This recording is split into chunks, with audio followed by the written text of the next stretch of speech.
Hola Gustavo, ¿qué tal? ¿Cómo estás?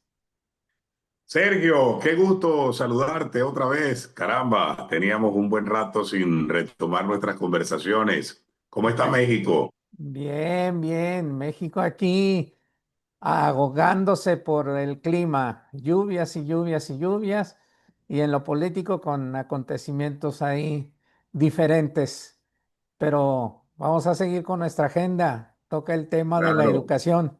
Así claro. que vamos a darle, cuéntanos a ver qué nos puede esperar.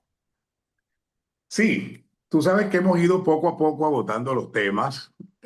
Primero, pues déjame aprovechar unos segundos para saludar a los buenos amigos de México y para de alguna manera pedir por las personas que han sufrido los embates de las lluvias, porque he visto que ha golpeado duro el tema lluvias allá en varios estados de México. Así que bueno, solidarios con esas familias afectadas en México con el tema de la lluvia. A ver, la educación pasa a ser un tema bien importante en lo que respecta al socialismo del siglo XXI, así como hemos venido hablando del control que el socialismo del siglo XXI y lo que llamamos nosotros el Grupo de Puebla y el Foro de Sao Paulo, que al final vienen siendo casi que las mismas organizaciones. Ellos han venido, el plan, porque es un plan estructurado para ellos poder cogerse el poder, porque esta es una lucha fundamentalmente por el poder, por cogérselo todo y no dejar absolutamente nada que no esté bajo control de ellos. Y eso, Venezuela es un modelo perfecto para que la gente vea cómo ellos van avanzando y cómo van apoderándose, como lo hemos dicho en otros programas, primero presidencia de la República, tienen el control de la presidencia de la República, que en nuestros países, en América Latina, casi todos nuestros países son muy presidencialistas. El poder que tiene un presidente de la República en América Latina es una cosa increíble, bárbaro, el poder que tienen los presidentes en nuestros países latinoamericanos. Entonces, con el poder de la presidencia de la República y el poder político y el poder económico que eso implica, ellos avanzan sobre lo que es la conquista de otros espacios de poder. Y entonces tengo la presidencia, luego voy por el poder legislativo, que es tener control del Congreso, de la Cámara de Diputados, Cámara del Senado, en los países donde hay dos cámaras, en países como en Venezuela, donde hay una sola cámara, que es la Asamblea Nacional, pues mucho más fácil en todo caso. Tienes control del poder legislativo. Después que tienes el poder del control legislativo, avanzas sobre el poder judicial y te coges el Poder Judicial para ti con cualquier mecanismo o cualquier fórmula, como las que pusieron en marcha, por cierto, hace poco en México.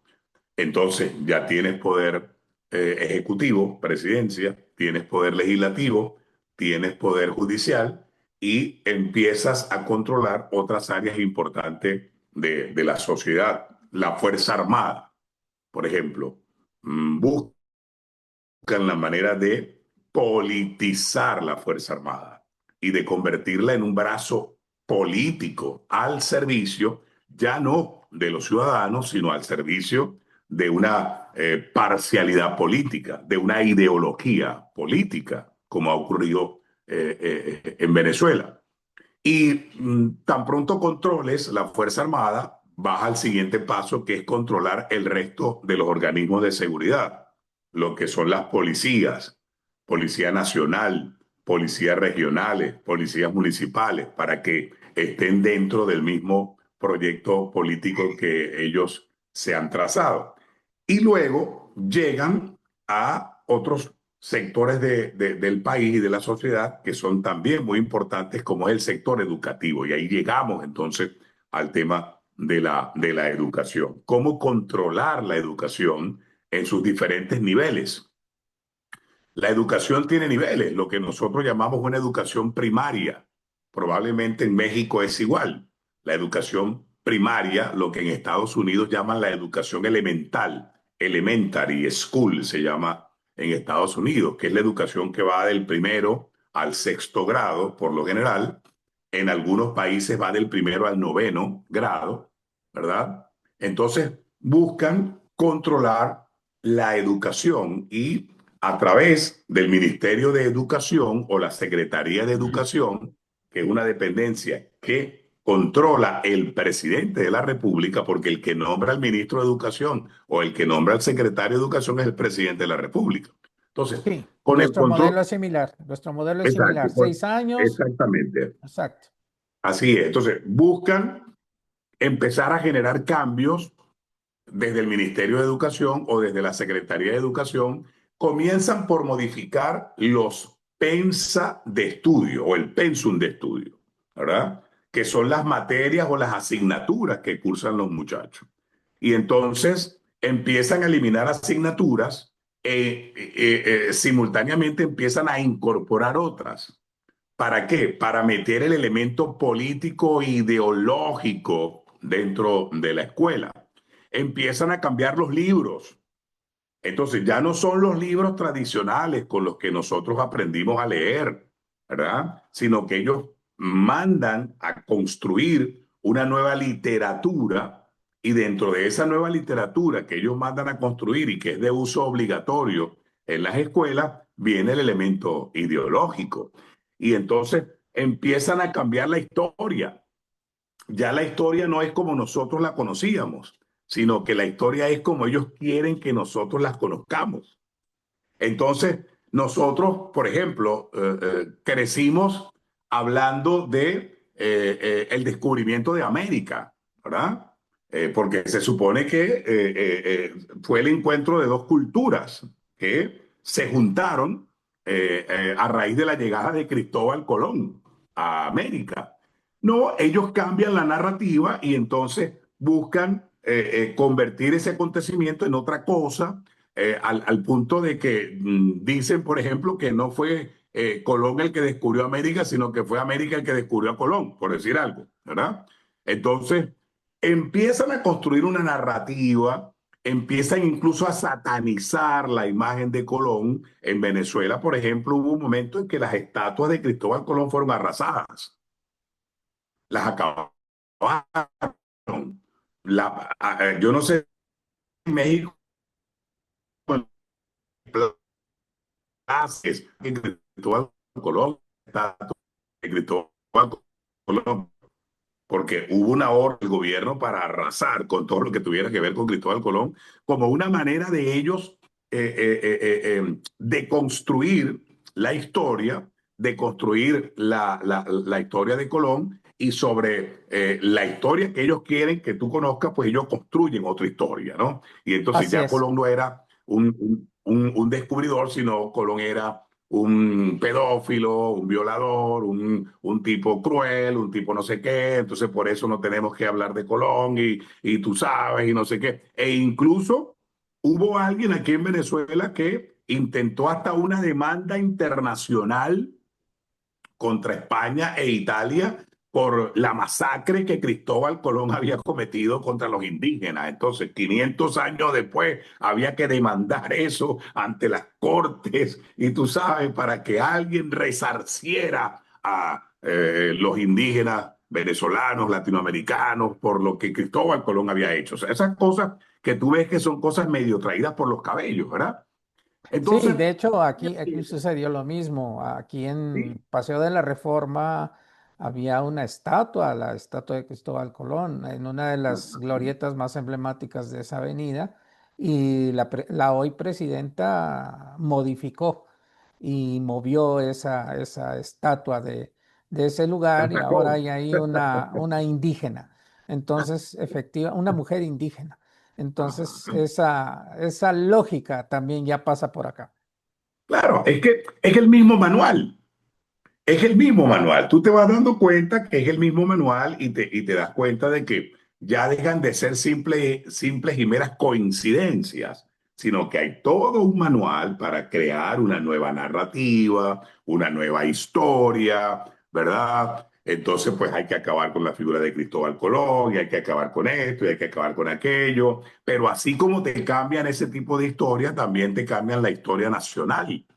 Te cambian la historia nacional. Por ejemplo, Chávez satanizó a uno de los hombres más importantes de la historia de Venezuela, como lo es José Antonio Páez. José Antonio Páez, uno de los grandes próceres de la historia de Venezuela, ganador de batallas y de una lucha importante en lo que fue la construcción de la República.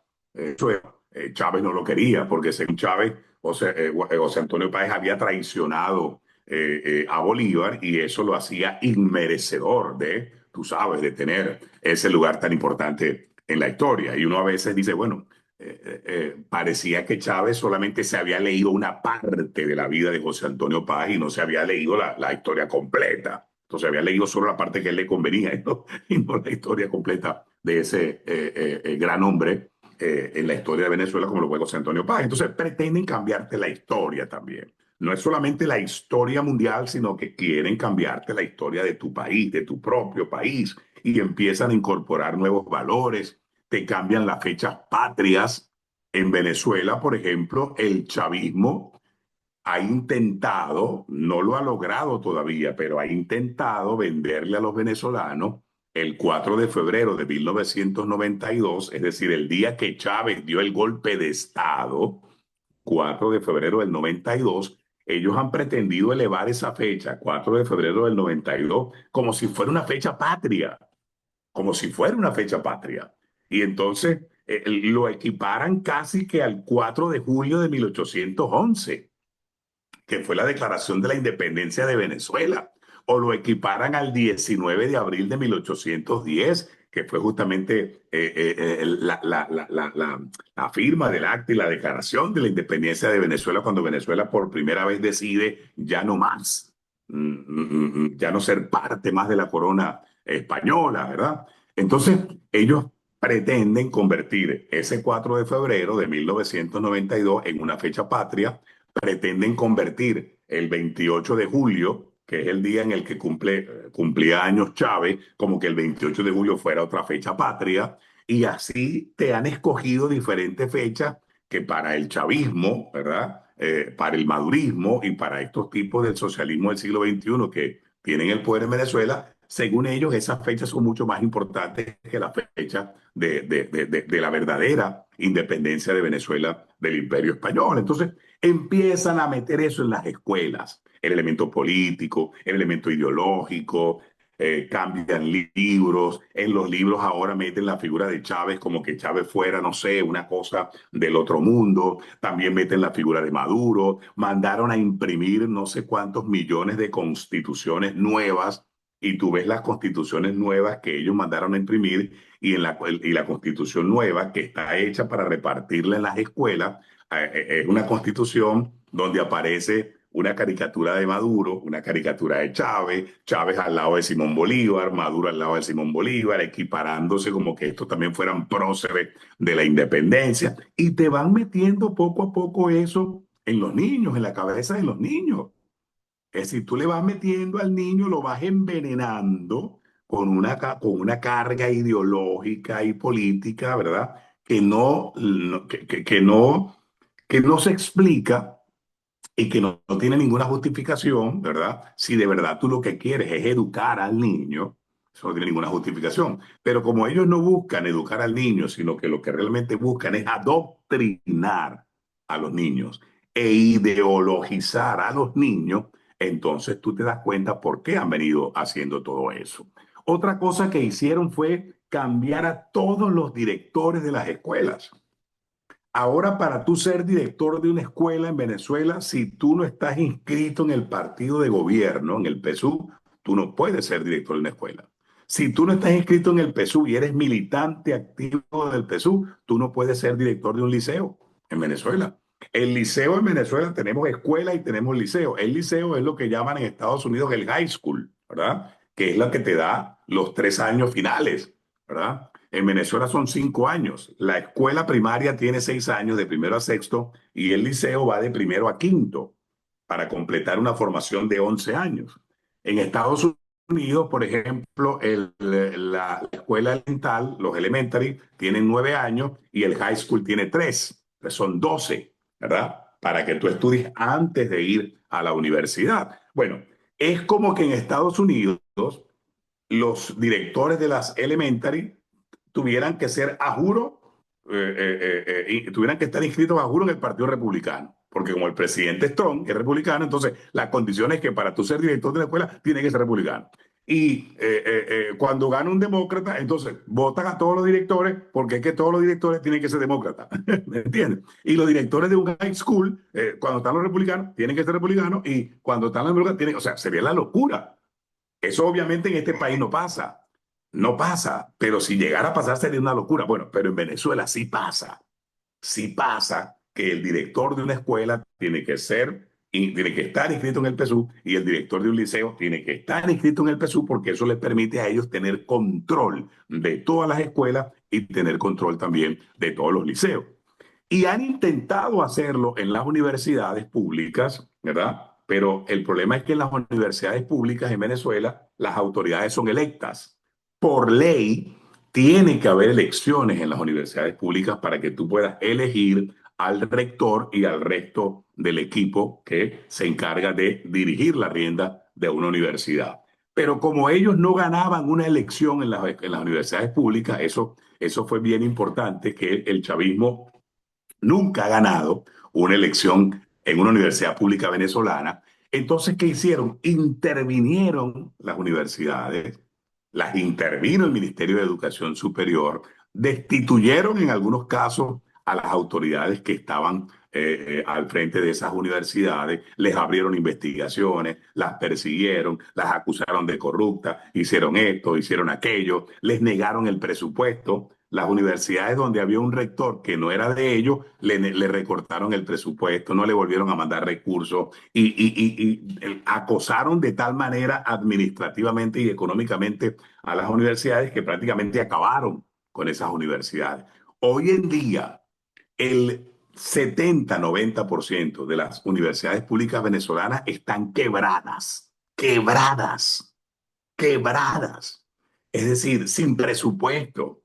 Tú puedes visitar cualquier universidad pública venezolana y el estado de abandono, de indefensión, de desidia, las instalaciones destruidas, colapsadas totalmente. ¿Por qué? Porque ellos le negaron el presupuesto a las universidades que no podían controlar, y así las acabaron prácticamente, están prácticamente a punto de desaparecer muchas universidades públicas en Venezuela por falta de presupuesto y por falta de recursos. En simultáneo, mientras ibas atacando a esas universidades que no podías controlar, fueron creando nuevas universidades. Y entonces crearon la Universidad Bolivariana, crearon la Universidad no sé qué, la Universidad Taucolete, la otra universidad. Entonces, a las universidades nuevas que ellos crearon, para esas sí hay recursos, para esas sí hay presupuesto. Pero para las universidades antiguas de Venezuela, como la Universidad del Zulia, la Universidad de Carabobo, la Universidad de los Andes, la Universidad Central de Venezuela, o la Universidad Simón Bolívar, o la Universidad de Oriente, te estoy nombrando las universidades más importantes del país. Todas esas universidades están prácticamente quebradas, casi que desaparecidas, viviendo de la indigencia, de los pequeños aportes que puede hacer una empresa privada aquí, una empresa privada allá, universidades que tienen que ir a rogarle a un alcalde o a un gobernador para que les ayuden a cambiar las luminarias o a pintar las paredes, porque no, ni siquiera presupuesto para eso hay, ¿verdad? Mira, la universidad donde yo di clases durante 27 años, la Universidad de los Andes, en el estado de Táchira, en Venezuela. Yo fui profesor en esa universidad durante 27 años hasta mi retiro en el año 2017. Esa es una universidad que prácticamente vive de la caridad pública. Hace 6 meses atrás se hizo una jornada para recabar fondos en la universidad, con el apoyo de emisoras de radio, de periodistas, de locutores, de gente de la comunidad, que fuimos a pintar la universidad, nos llevábamos nuestras propias brochas, nuestra pintura, fuimos a cortar la maleza, arreglar aquí, arreglar allá, porque la universidad se estaba cayendo. se estaba cayendo. ¿Y por qué se estaba cayendo? Bueno, porque el gobierno no le volvió a dar plata, no le volvió a dar recursos, ¿entiendes? Entonces, es una manera de someter la universidad que no me haga caso, la universidad que no haga lo que yo quiero, la universidad que se niegue a acatar los lineamientos del gobierno de Maduro. Esa universidad está condenada al fracaso, será perseguida, será hostigada, no habrá presupuesto, no habrá recursos para eso, ¿verdad? Hasta que la universidad tenga que bajar la Santa María y cierre. Esa parece ser la política instrumentada por el gobierno de Venezuela. Entonces, con todo esto, ¿qué te resumo? Te resumo la manera como el chavismo madurismo en Venezuela, el socialismo del siglo XXI, ¿verdad? Sometió prácticamente la educación venezolana a unos niveles nunca antes vistos, ¿verdad? Y han ocurrido cosas verdaderamente graves y lamentables, como por ejemplo, hace 20 años, la Universidad de los Andes para la que yo trabajaba tenía 75.000 estudiantes. 75.000 estudiantes. Hoy día esa misma universidad no llega a 15.000 estudiantes. No llega a 15.000 estudiantes. Después de haber tenido 75.000. Y así te puedo hablar de cualquier otra. La Universidad del Zulia, donde yo estudié en Maracaibo, Estado Zulia, y me gradué, era una universidad que cuando yo estudié entre 1983 y 1988, esa universidad tenía 65.000 estudiantes. Bueno, hoy día debe tener, no sé, 10.000, 12.000 a lo sumo, ¿verdad? No hay rutas, no hay transporte, no hay comedores. En la universidad en la que yo estudié había comedores, había transporte, había autobuses, había unas bibliotecas extraordinarias, unas instalaciones extraordinarias, una cantidad de profesores, los mejores profesores del país estaban dentro de las universidades. Bueno, los mejores profesores de Venezuela, todos se fueron de Venezuela. Todos se fueron de Venezuela, decidieron irse, se exiliaron, se fueron a trabajar en otro lado, renunciaron. ¿Por qué? Porque lo que le pagan hoy en día a un profesor universitario en Venezuela es una cosa que de verdad da vergüenza.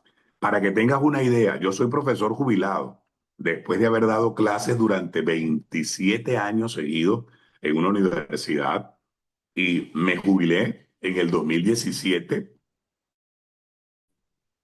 hace ya años, porque lo que me pagaban para trabajar en la universidad no me alcanzaba ni siquiera para ponerle gasolina al carro, ni siquiera para ponerle gasolina al carro alcanzaba lo que le pagaban a un profesor universitario. Y un profesor universitario al día de hoy, con unas cosas que ellos han inventado, que son bonos y no sé qué, bono por aquí, bono por allá, el salario de un profesor universitario en Venezuela no llega ni siquiera a $150 mensuales. Un profesor universitario ni siquiera llega a $150 mensuales en Venezuela con los bonos y todas las cosas que ellos han inventado. O sea, ellos depauperaron la condición de profesor universitario. Cuando yo trabajaba en la universidad, mi sueldo era equivalente aproximadamente a unos $1.500 mensuales, más o menos. Y con los bonos y todo lo que nos daban, podíamos llegar tranquilamente entre 1.500 y $2.000 mensuales.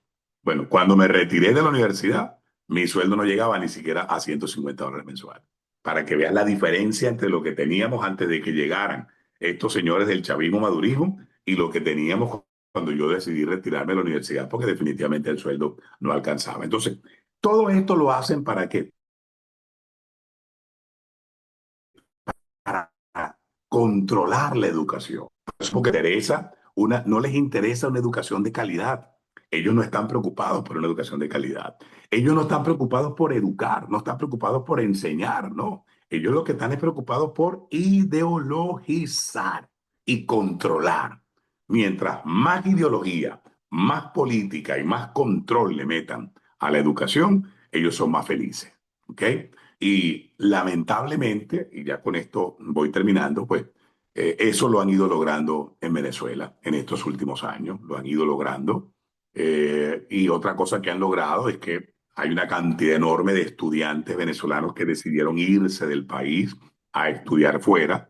cuando se dieron cuenta de que lamentablemente la educación que le estaban ofreciendo en muchas universidades venezolanas no era la adecuada.